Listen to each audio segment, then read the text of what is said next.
Hello बच्चों, let's discuss this question. Identify the correct statements about enzymes. पहला statement है enzymes do not alter the overall change in free energy for a reaction. दूसरा statement है enzymes are highly reaction specific. तीसरा, the energy input needed to start a chemical reaction is called activation energy। और चौथा है enzymes are proteins whose three-dimensional shape is the key to their functions। A1 and 4, B1, 2 and 4, C3 and 4 या D1, 2, 3 and 4। इस question को solve करने का जो की कॉन्सेप्ट है वो है एंजाइम्स और एनर्जी प्रोफाइल को समझना। यदि हम यहाँ पर एक एनर्जी प्रोफाइल ड्रॉ करें, सॉरी, यदि हम यहाँ पर एक एनर्जी प्रोफाइल को ड्रॉ करें, ये है एनर्जी वाई एक्सिस पे और ये है टाइम एक्स एक्सिस पे। यदि हम रिएक्टेंट्स को यहाँ पर माने और प्रोडक्ट्स को यहाँ पर माने तो आपका एनर्जी प्रोफाइल कुछ इस तरह दिखेगा। ये जो रिएक्टेंट का एनर्जी है इनिशियली और ये जो हाईएस्ट एनर्जी है इस रिएक्शन का, इन दोनों के बीच में जो फर्क है उसी को हम क्या कहते हैं? Activation energy. उसी को हम क्या कहते हैं? Activation energy. एक एंजाइम क्या करता है एक्चुअली, इसी रिएक्शन को एक दूसरे पाथ से ले जाता है जिसमें एक्टिवेशन एनर्जी कम हो। आप देख सकते हैं कि जो पर्पल केस है, ये जो पर्पल केस है विथ एंजाइम है। एंजाइम क्या करता है? आपके एक्टिवेशन एनर्जी को घटा देता है। आप क्लियरली देख सकते हैं कि जो सेकंड केस है उसमें एक्टिवेशन एनर्जी कम है, इसीलिए ये रिएक्शन और जल्दी हो पाता है। तो यदि हम अभी सारे ऑप्शंस को एनालाइज करें तो चलिए पहला ऑप्शन देखते हैं, पहला स्टेटमेंट देखते हैं। Enzymes do not alter the overall change in free energy for a reaction. बिल्कुल सही बात। आप ये जरूर याद रखिए कि एंजाइम क्या चेंज करता है? चेंज करता है रेट को, चेंज करता है एक्टिवेशन एनर्जी को। लेकिन एंजाइम क्या चेंज नहीं करता? No change. आपके इक्विलिब्रियम कांस्टेंट को चेंज नहीं करता, एंथैल्पी को चेंज नहीं करता, एंट्रोपी को चेंज नहीं करता, फ्री एनर्जी को चेंज नहीं करता। इन चीजों को एंजाइम चेंज बिल्कुल भी नहीं करता। तो पहला स्टेटमेंट कहता है एंजाइम्स फ्री एनर्जी को चेंज नहीं करता, बिल्कुल सही है।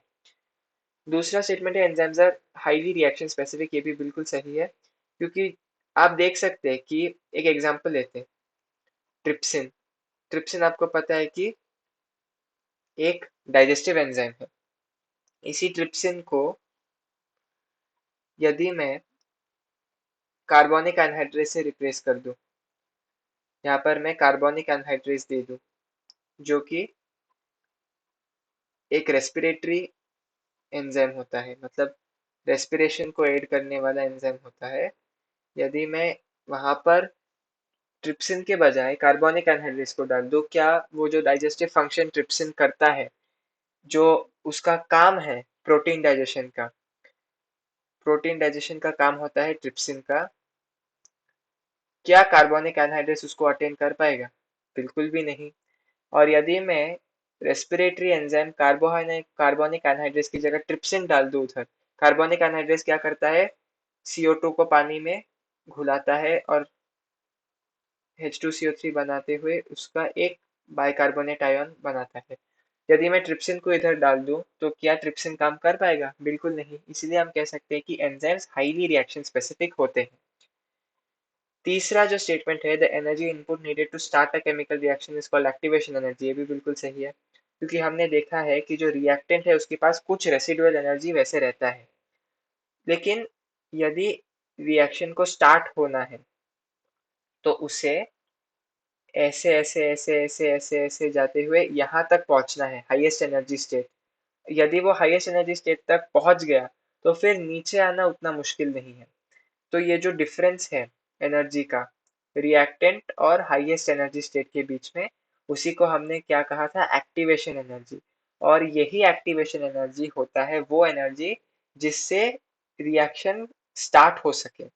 तो ये जो तीसरा स्टेटमेंट कहा गया है कि energy input needed to start a chemical reaction is called activation energy, ये भी इनडायरेक्टली इसी स्टेटमेंट को कहता है।